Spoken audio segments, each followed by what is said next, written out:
Hello everyone, welcome back to the channel PCS world. कैसे हैं आप सब?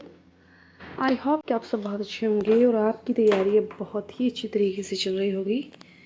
एग्ज़ाम बिल्कुल करीब है। 40 डेज़ हमारे पास रह गए हैं। आज है लेट मी चेक प्लीज़। आज है 15 जून, यानी कि आज हम यहाँ पर खड़े हैं अपनी ज़िंदगी के। और उसके बाद 27 जुलाई को हमारा एग्ज़ाम हो जाएगा। तो हार्डली हमारे पास 40 डेज़ अभी बचे हैं। टाइम आप देख सकते हैं, it is 8:10 AM। Now I am going to start my first slot. और ये इसलिए लेट हो गया, मैं उठी तो काफ़ी पहले से हूँ, बट लेट इस वजह से हो गया। सुबह उठ के तो काफ़ी सारे काम होते हैं, चलो उनको मैंने निपटा लिया था 30 से 40 मिनट में। जैसे कि फ़्रेश होना, जैसे कि नाश्ता खाना, जैसे कि कुरान पढ़ना वगैरह वगैरह जो भी होते हैं वो मैंने कर लिया था। और नाश्ता आज कुछ किया नहीं है, जस्ट आपने देखा ही है, मैंने चाय लिया है अभी। जब सब लोग उठ जाएंगे उनके साथ कुछ खा लूँगी। और उसके बाद ना मैं लग गई थी पीईटी का फॉर्म फिल करने के लिए, क्योंकि मुझे कुछ लोगों ने बोला था, मतलब मेरे फ्रेंड्स ने, कि फॉर्म ज़रूर फिल कर देना। तो उसको फिल करने के लिए लग गई थी। उसमें इतने ज़्यादा टेक्निकल इशू आ रहे थे कि वो फिल अब भी नहीं हुआ और मुझे आधा घंटा लेट भी हो गया। वरना मैं सोची थी आज मैं 7:30 बजे या 7:40 तक कर दूँगी कंटिन्यू अपना स्लॉट, बट नहीं हुआ, थोड़ा लेट हो गया और मेरा मूड भी ख़राब हो गया क्योंकि वो काम भी नहीं हुआ।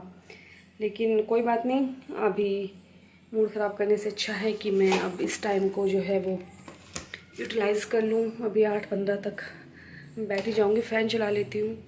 इतनी ज़्यादा गर्मी है, 24 घंटे एसी वाले रूम में भी नहीं बैठ सकती हूँ, क्योंकि इतना ज़्यादा सही नहीं है, मतलब इन सब चीज़ों का एडिक्टेड होना। तो बस यहीं आ गई हूँ। यहाँ पे मुझे सुकून मिलता है अपने स्टडी रूम में, जाए भले ही यहाँ पे थोड़ी गर्मी है, लेकिन यहाँ बैठ के मेरा फोकस बन पाता है अच्छे से। और आप बताइए, आपकी तैयारी अब कहाँ तक पहुँची? आप वो टारगेट फॉलो कर रहे हैं जो मैं आपको डेली शेयर कर रही हूँ या नहीं, ये मुझे ज़रूर बताइएगा।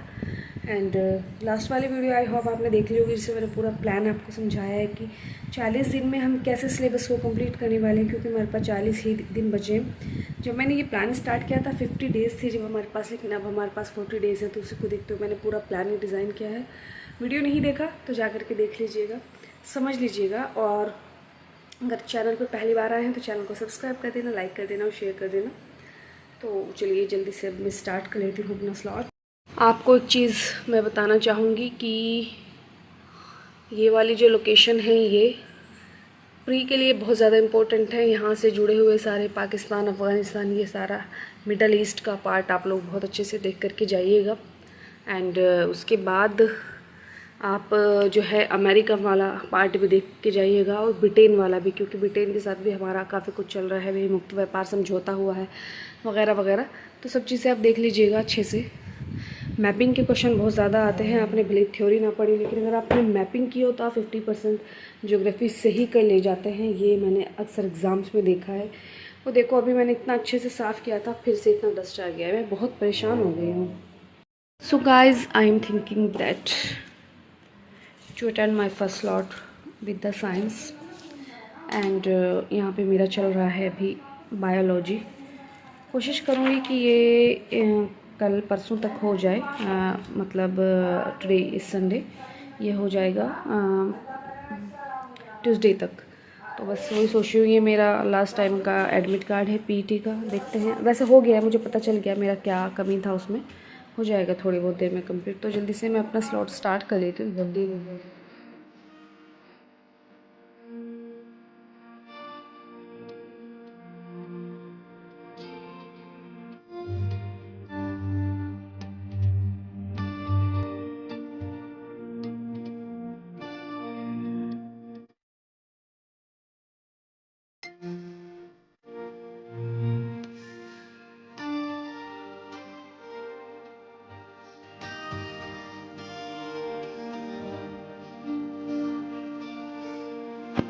अच्छा, तो ना हल्दी से एक यहाँ पे मैं सवाल पढ़ रही थी, तो फिर मुझे याद आ गया कि हल्दी को लेके यूपीएससी ने भी एक क्वेश्चन अभी पूछा है।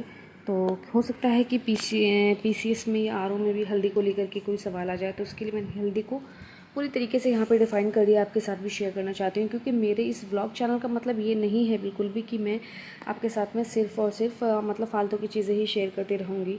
मतलब मेरा यही है कि मेरा व्लॉग बहुत ज़्यादा इन्फॉर्मेटिव होना चाहिए, जो कि स्टडी व्लॉग्स का मतलब होता है। फर्स्ट ऑफ़ ऑल हम देख लेते हैं जल्दी से हल्दी के बारे में। हल्दी को जिंजीबरेसी कुल का माना जाता है और उसका वानस्पतिक नाम है कुरकुमा लौंगा। इसकी उत्पत्ति उष्णकटिबंधीय दक्षिण एशिया में होती है और इसका जो तने का भाग होता है ना, उससे प्राप्त की जाती है, लेकिन इसका खाने योग्य भाग को प्रकंद कहते हैं। और ये बहुवर्षीय शाकीय पौधा है जिसके लिए तापमान रिक्वायर होता है 20 to 30 डिग्री। एंड ये गर्म और नम वाली, मतलब जहाँ पे नमी होगी जिस मृदा में, और गर्म मौसम होगा, गर्म जलवायु होगी, वहाँ पे ये पैदा होगी। हल्दी का 70% या तो 70% मिलेगा या फिर एग्जैक्ट डाटा 62% मिलेगा आपको। ये भारत पैदा करता है, शीर्ष उत्पादक देश इसका भारत ही है। और अन्य देश बांग्लादेश तथा इंडोनेशिया आदि में भी ये पैदा की जाती है। और राज्य कौन से हैं शीर्ष राज्य? सबसे ज़्यादा हल्दी महाराष्ट्र में पैदा होती है, तेलंगाना, फिर तमिलनाडु में। और हल्दी बोर्ड का गठन इसीलिए ये मतलब यूपीएससी ने भी इसीलिए सवाल बनाया होगा क्योंकि अभी हाल ही में हल्दी बोर्ड का गठन हुआ है जनवरी 2025 में, जिसका हेडक्वार्टर, ये HQ लिखा है तो ये हेडक्वार्टर है निज़ामाबाद तेलंगाना में खोला गया है। और इसका उद्घाटन वाणिज्य उद्योग मंत्री पीयूष गोयल ने दिल्ली में किया था। और इसके जो हल्दी बोर्ड के अध्यक्ष हैं वो पल्ले गंगा रेड्डी को बनाया गया है। इसके लिए हल्दी उगाने के लिए आवश्यक वर्षा जो होती है वो 1500 मिलीमीटर यानी कि 150 सेंटीमीटर, उष्ण कटिबंधीय जलवायु जैसे कि मैंने आपको बता दिया है। और हल्दी जो है वो हल्की दोमट तथा रेतीली मिट्टी में उगाई जाती है तथा 15 मई से लेकर 30 जून तक के ये उगाई जाती है। और समुद्री सतह से 1400 या 1500 मीटर की ऊंचाई पर इसको उगाया जाता है। नेक्स्ट एक और है, बहुत ही इंपॉर्टेंट है वो भी फ्रेंड्स, अगर आप मेरा ब्लॉग देख रहे हैं तो ये ज़रूर से देख करके जाइएगा आप, स्किप मत करना। मुझे पता नहीं क्यों ऐसा फीलिंग आ रही है कि यहाँ से या वहाँ से एक नेक्स्ट सवाल ज़रूर बन सकता है हमारे पीटी में। तो मखाना, जिसके लिए मखाना की चर्चा इसलिए हुई है क्योंकि हाल ही में केंद्र सरकार के 2025-26 के बजट में बिहार में मखाना बोर्ड स्थापित करने की घोषणा हुई है। मखाने को फॉक्सनट या वाटर लिली भी कहा जाता है और इसको अन्य नाम इसका ब्लैक डायमंड के नाम से भी इसको जाना जाता है। और जो मखाना बोर्ड है इसकी स्थापना के लिए केंद्र सरकार ने जो है वो 100 करोड़ रुपये आवंटित करने की घोषणा की है। इसका वानस्पतिक नाम है यूरिले फोरेक्स कांटेदार वाटर लिली। और इसके लिए जो जलवायु है वो भी लगभग सेम ही है हल्दी जैसी, लेकिन उष्ण तथा उपोष्ण दोनों ही जलवायु में पनप सकता है, लेकिन हल्दी के लिए हमें केवल उष्ण कटिबंधीय जलवायु चाहिए। और खेती इसकी की जाती है शांत बारहमासी जल स्रोतों में, तालाबों में या गोखुर झीलों में, मतलब कि गहराई वाले जो गड्ढे होते हैं जो 4 से 6 फीट की गहराई रखते हैं, उन क्षेत्रों में ये पैदा किया जाता है मखाना। उसके लिए जो रिक्वायर टेम्परेचर होता है वो 20 डिग्री to 35 डिग्री सेल्सियस होता है। वर्षा 100 से लेकर 250 सेंटीमीटर तक होती है। और इसके लिए मृदा कौन सी चाहिए? चिकनी दोमट। शीर्ष उत्पादक देश इसका भी भारत ही है, जो अकेले वैश्विक स्तर पर 80 से 90% का उत्पादन करता है। ऑब्वियसली जब शीर्ष उत्पादक है तो शीर्ष निर्यातक भी यही होगा। मतलब इस तरह से थोड़ा सा कॉमन सेंस लगा करके हम अपने आंसर्स को ठीक कर सकते हैं। और भारत में सबसे ज़्यादा जो मखाना उगाया जाता है बिहार में उगाया जाता है, देश का 90%। उसके अलावा पश्चिम बंगाल और मणिपुर में भी उगाया जाता है, लेकिन थोड़ा बहुत मखाना उत्तर प्रदेश में भी उगाया जाता है, जिसमें देवरिया, कुशीनगर और गोरखपुर आदि जिले प्रमुख हैं।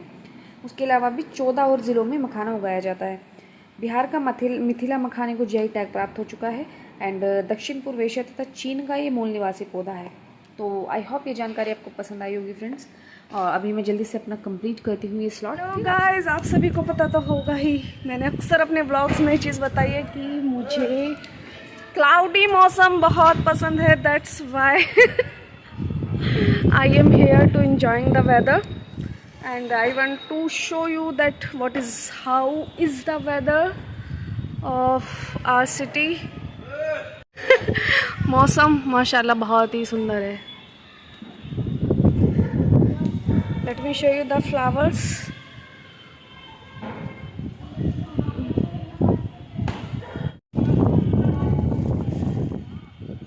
गाइस, कितना खूबसूरत मौसम है।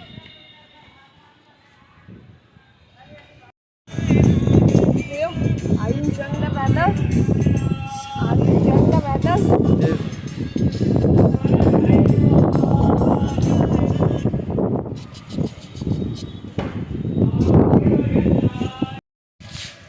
इतनी अच्छी बारिश हो गई है and we have taken a bath in rainy season. और ये हमारे यहाँ की फर्स्ट रेन है। और फर्स्ट रेन पे हमारे यहाँ पे ऐसा ट्रेडिशन होता है कि सब जो कोई साल में एक बार नहाता है वो भी इसी दिन नहाता है। ओके। आप ग्रीनरी को देखिएगा, माशाल्लाह से कितनी खूबसूरत हो गई। मतलब पानी लगने के बाद लिटरली ग्रीनरी ऐसी हो जाती है कि उसको तो जैसे वो मिल गया है, पानी मिल गया है और उसका पूरा न्यूट्रिशन मिल गया है जो उसको चाहिए। मौसम ऐसा हो गया है अभी। हमारी अम्मी यहाँ पे छत की सफाई कर रही हैं। हमेशा से फ़ायदा उठा लेते हैं, जब भी बारिश आती है ना तो ये छत की सफाई करने के लिए लग जाती हैं।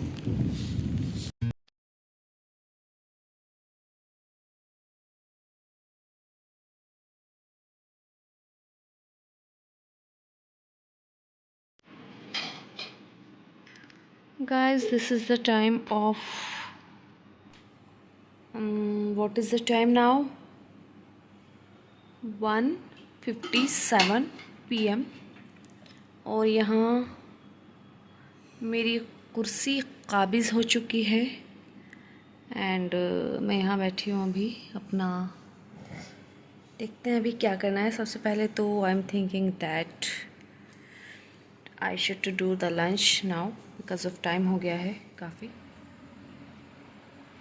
हाय guys, now is the time is approx 1 AM and 1 बज गया अभी रात का। अभी जस्ट अभी मेरा टारगेट कंप्लीट हुआ है जो कल का था एंड यहाँ भी काम चल रहा है। मेहनती बच्चे अपने प्रोजेक्ट बना रहे हैं। कुछ किताबें यहाँ फैली पड़ी हैं। मतलब आप मेरे रूम के हालात भी देख सकते हैं कितना मैसी हो रखा है। इसको मैं अब सुबह ही करूँगी क्योंकि अब तो मेरे पास टाइम नहीं है, नींद भी आ रही है, सुबह जल्दी भी सोना है। तो बस ये व्लॉग भी मैं यहीं पेंड कर रही हूँ। शाम मैंने कुछ भी शूट नहीं किया था क्योंकि मुझे पता था कि बहुत ज़्यादा लेंदी व्लॉग हो जाएगा, इसलिए मैंने कुछ भी शूट नहीं किया है। और ये तो आपने लास्ट वीडियो में देख ही लिया होगा मेरा प्लान। तो बस ये मेरा प्लान है और देखते हो आप लोग कितना इसको फॉलो करेंगे, कितना क्या कहेंगे। जो भी आप कहेंगे मैं तो वही करने के लिए तैयार हूँ। इस व्लॉग को यहीं पेंड कर रही हूँ। आई होप आपको पसंद आएगा और पसंद आए तो क्या करना है आपको, जनरली वही करना है। चैनल को शेयर करना है, लाइक करना है एंड सब्सक्राइब करके जाना है। वीडियोस को शेयर करना है उन सभी लोगों के साथ में जो प्रिपरेशन कर रहे हैं या फिर इस तरह का कंटेंट देखना पसंद करते हैं। तो मिलूँगी आपसे मैं जल्दी ही नेक्स्ट और नए ब्लॉग में या किसी करंट अफेयर की वीडियो के साथ। तो तब तक आप अपना ख्याल रखिए, खुश रहिए, पढ़ते रहिए। Bye bye, take care, good night.